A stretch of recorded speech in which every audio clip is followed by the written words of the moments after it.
A few days ago, I needed to know what the hours were for our local landfill, and I used AI to look that up.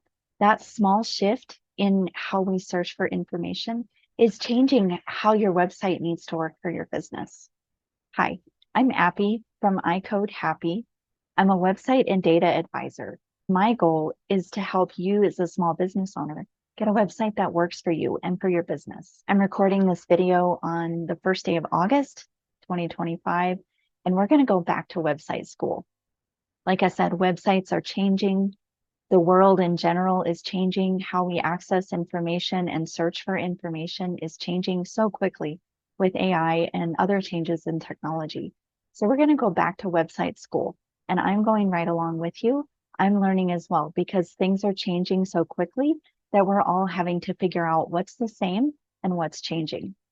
So every week for the next couple of months, we're going to talk about the basics of websites and what that means in this new environment that we're all in. So how are websites changing? Well, to understand that, we need to back up a little bit to the big shift in how people are using AI tools to search for the answers to their questions. And that's one of the key points. They're looking for answers to their questions. The way we used search before was to look for keywords, and we would get as close as topics.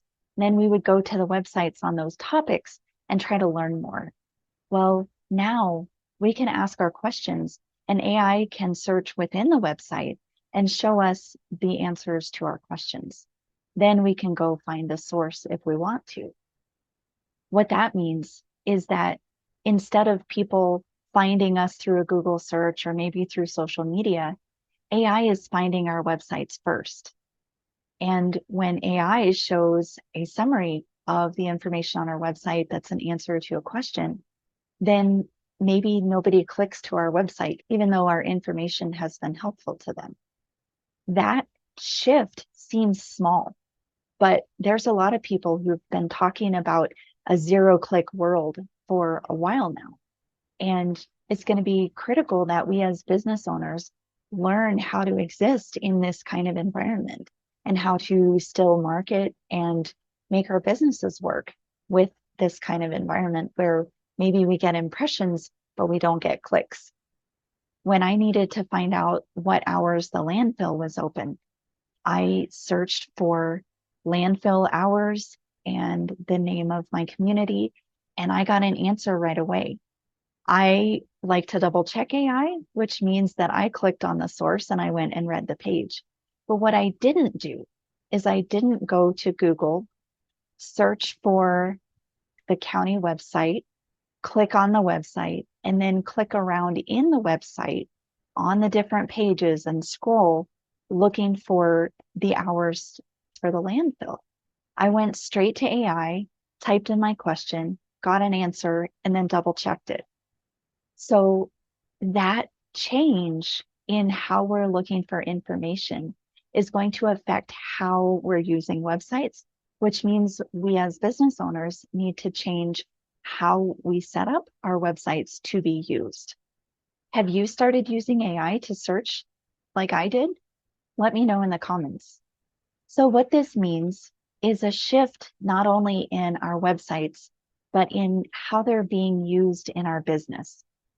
Traditionally, a marketing funnel starts with somebody becoming aware of you as a business and then engaging with you, sometimes on your website, maybe coming to your homepage, a nice, beautiful homepage that is full of your branding, that tells people exactly who you are and what you do.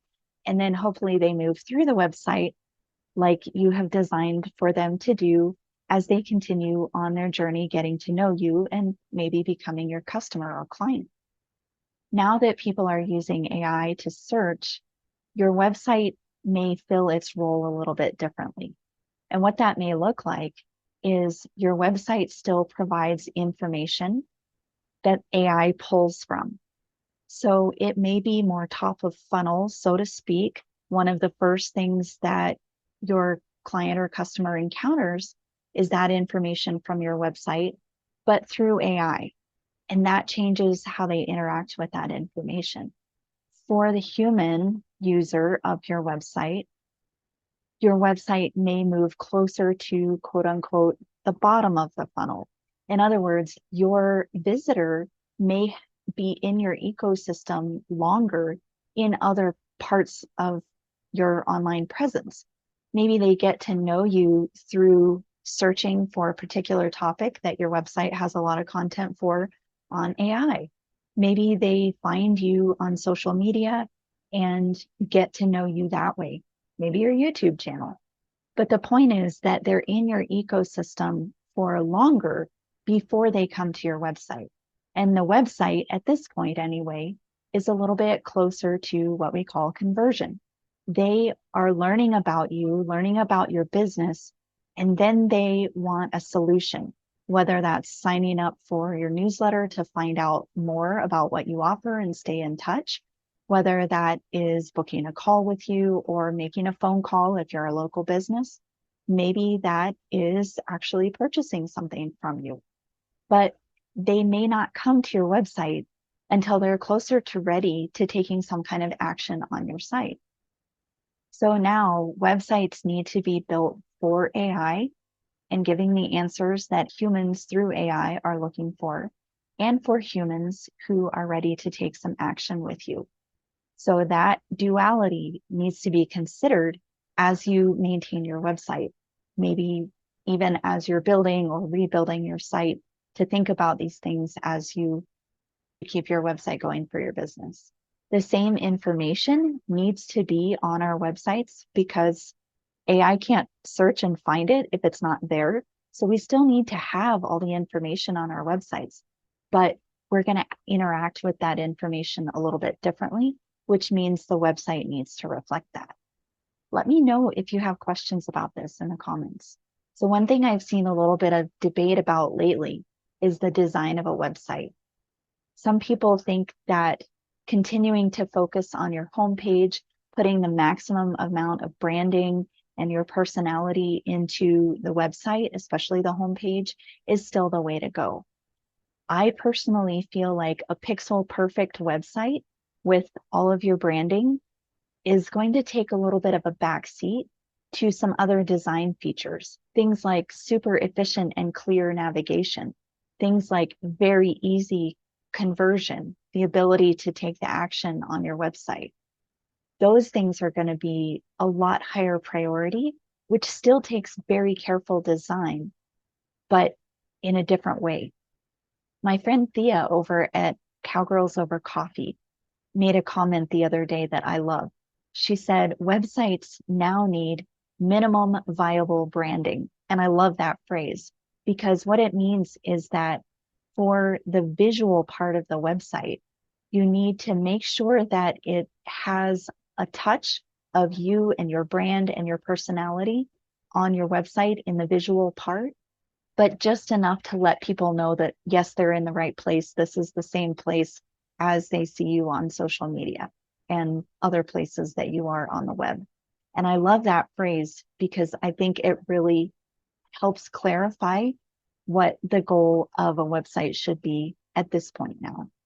So like I said, websites are changing. We're going to keep talking about website basics and how things are a little bit different. I'm excited about these next couple of months and diving back into website basics so that we can work together to figure out what that looks like for small business owners and how we can continue to make our websites work for us and for our businesses. Next week, we will talk about the role that websites have in your business and what that might look like now with AI. Thanks for watching. Come back and see me again.